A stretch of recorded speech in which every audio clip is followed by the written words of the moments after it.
Hello friends, I'm Akash and this is your news of the week for the week of February 12th to February 18th, 2023. I am Akash Cody. Let's take a look at our top story of the week.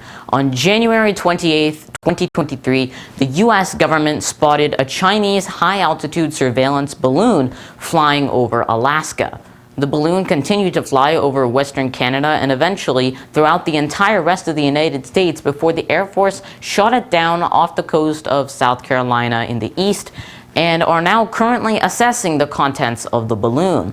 Although the American and Canadian governments state that the balloon was used to spy on America, the Chinese government, which has claimed it as its own, has remained adamant that it was actually a weather balloon that flew off course.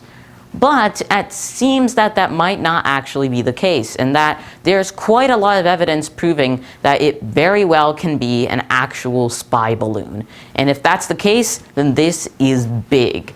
Analysts have stated that the flight path just didn't match what a weather balloon would do, even if it flew off track. And not just that, the US government itself stated that the balloon contained surveillance and electronic communication tools that doesn't suit that of a weather balloon. That means it can't be a weather balloon, which means the only other reason why a Chinese balloon would be going over America likely is because it's a spy balloon.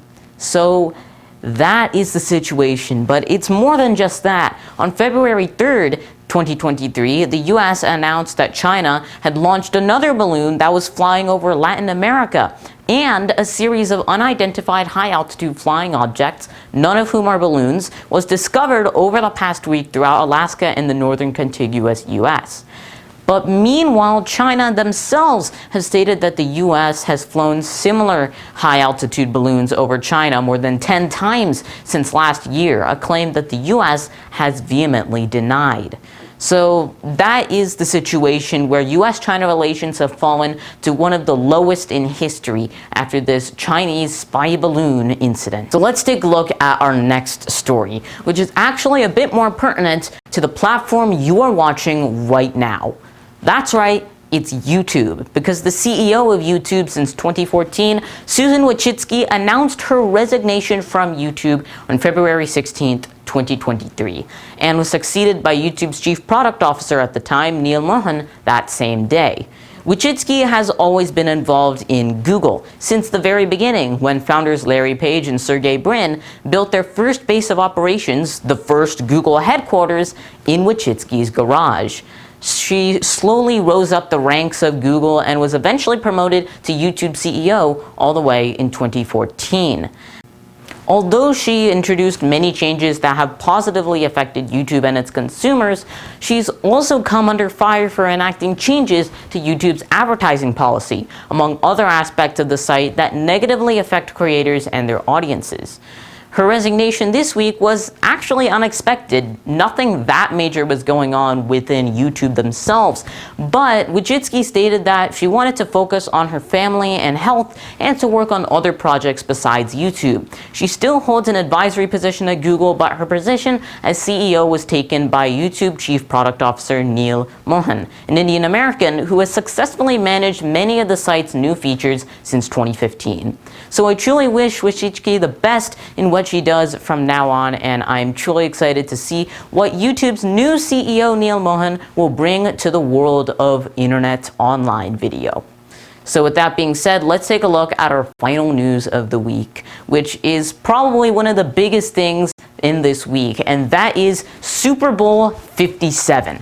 The culmination of the 2022 National Football League season was played on February 12th this year, with the Kansas City Chiefs winning the game against the Philadelphia Eagles 38-35, marking the Chiefs' third Super Bowl victory.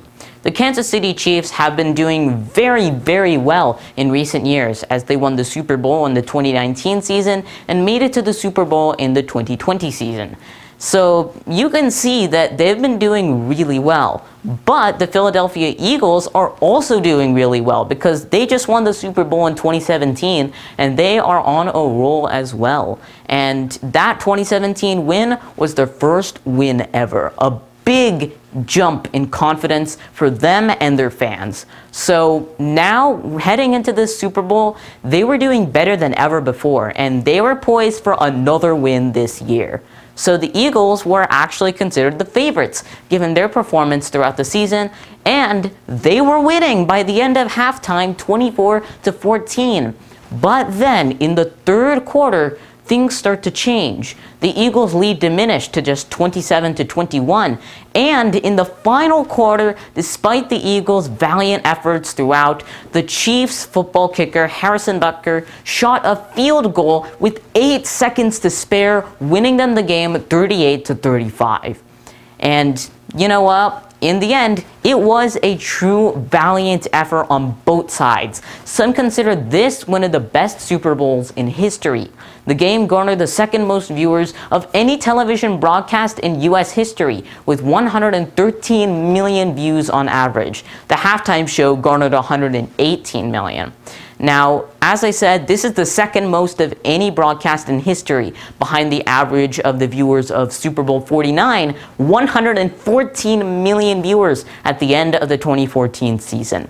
So, all in all, a big congratulations to both the Chiefs and the Eagles for their stellar play throughout the season and until now, and I truly cannot wait to see how the 2023 National Football League season turns out. And that is all of your news of the week for the week of February 12th to February 18th, 2023. Thanks so much for watching. Love you, Akash.